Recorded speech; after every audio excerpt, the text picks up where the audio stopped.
li ñuy wax jomb en wolof qu'on ne s'autorise pas d'utiliser les moyens publics, les deniers de l'État pour acheter la conscience des Sénégalais. Il y a une grande corruption des consciences qui est en œuvre actuellement sur le terrain. Nous l'avons vu. Nous avons vu des camionnettes remplies de sacs de riz et de sucre qu'on distribue à une population affamée, à une population appauvrie par ceux-là même qui leur distribuent ces sacs. Ceux qui devaient les aider à se tirer de la pauvreté pour être dignes et gagner leur vie à la sueur de leur fonds, qui ne leur donnent pas le travail et les opportunités économiques, sont ceux-là aujourd'hui qui utilisent leur pauvreté pour acheter leur conscience. On nous a également dit que quelque part dans la banlieue, on est en train de dire aux Sénégalais et Sénégalaises bénéficiaires des bourses de sécurité familiale que s'ils ne votent pas dans un vote favorable au camp du pouvoir, ils peuvent perdre leur bourse. Nous pensons que la bourse de sécurité familiale est un bien public. Les Sénégalais qui le reçoivent doivent le faire. Nous avons pensé que c'était une bonne politique du président Macky Sall. Il ne faut pas la ramener à ce niveau de politisation. Ce référendum n'est pas une élection présidentielle. On ne remet pas en cause le mandat du président. Qu'il ait travaillé bien ou pas, on attendra l'élection présidentielle pour en juger. Aujourd'hui, c'est deux visions de notre futur qui s'affrontent. Il y a une vision qui dit oui à la permanence d'un système politique qu'on a connu depuis l'indépendance. C'est la permanence et la reproduction du clientélisme, c'est la permanence et la reproduction des pratiques partisanes, c'est la permanence et la reproduction d'une élite politique qui est au pouvoir, qui ne s'occupe pas des problèmes des Sénégalais. C'est la permanence d'un système qui, depuis l'indépendance, n'a pas réussi à consacrer et à rendre effectifs nos droits anciens. Qui vous dit qu'on va vous donner de nouveaux droits à un environnement sain ou sur vos ressources traditionnelles ou vos ressources naturelles, mais qui pendant 50 ans n'a pas été capable de vous garantir l'accès à ces ressources, ne peut pas être cru lorsqu'il dit cela. L'autre système que nous voulons promouvoir, c'est la rupture, c'est le retour aux réformes courageuses, aux réformes ambitieuses et refondatrices proposées par la CNRI. La commission de réforme des institutions nous a dit, au-delà des 15 petites réformes du président, qu'on doit réformer la justice, qu'on doit séparer effectivement les pouvoirs. On ne retrouve pas cela dans la réforme du président.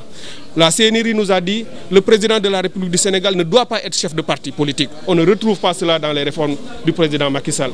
La CNRI nous a dit, on doit donner la possibilité, lorsqu'on nomme des Sénégalais et des Sénégalaises à des emplois de haute administration, qu'on fasse des appels à candidature, que les Sénégalais compétents et vertueux puissent déposer leurs demandes et qu'ils aient les chances d'être reçus et qu'ils dirigent nos institutions. On ne le voit pas dans la réforme du président. La réforme du président permet aux partis et à la clientèle politique d'être nommés au poste de direction et tout le monde en pâtira parce qu'ils n'auront pas les compétences de faire avancer notre pays. On en est là.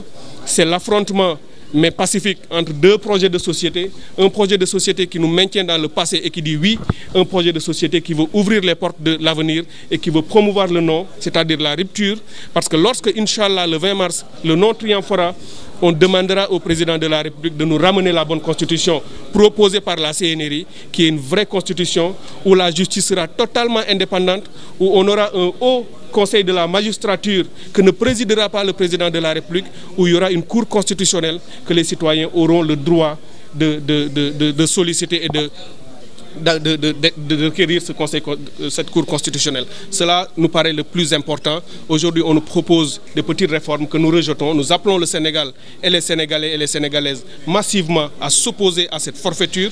C'est un grand leurre, c'est un bluff comme on a l'habitude de voir de la part des politiciens qui promettent, qui ne tiennent pas leurs paroles. Le président de la République, nulle part, personne ne pourra dire qu'il ne pouvait pas tenir sa promesse. L'alibi du Conseil constitutionnel ne tient pas la route. Parce que le peuple sénégalais est au-dessus du Conseil constitutionnel. Il aurait pu introduire la possibilité de réduire le mandat en cours dans la réforme. Le Sénégal aurait décidé qu'il devait en être ainsi et on l'aurait fait. Il aurait pu utiliser l'article 103, il a refusé de le faire. Donc au total, il n'a pas voulu tenir sa promesse. Et nous allons, entre autres choses, sanctionner à cause du fait que le président de la République n'est pas n'importe quelle institution. Si nous voulons bâtir un avenir dans la moralité et l'éthique, c'est le président et l'ensemble de nos dirigeants qui doivent tirer notre peuple vers ce meilleur avenir. Nous avons tous les problèmes du monde. Nous disons souvent au Sénégal que les djikoyi, les comportements, les valeurs sont bafoués, il y a de l'indiscipline partout. Mais ça ne fait pas de nous un mauvais peuple. Nous voulons être mieux que ce que nous sommes. Nous voulons avancer vers un meilleur avenir. Avec l'éthique et les valeurs en politique, ce sont nos dirigeants qui doivent nous y amener et pas nous maintenir et nous tirer vers la médiocrité de notre quotidien.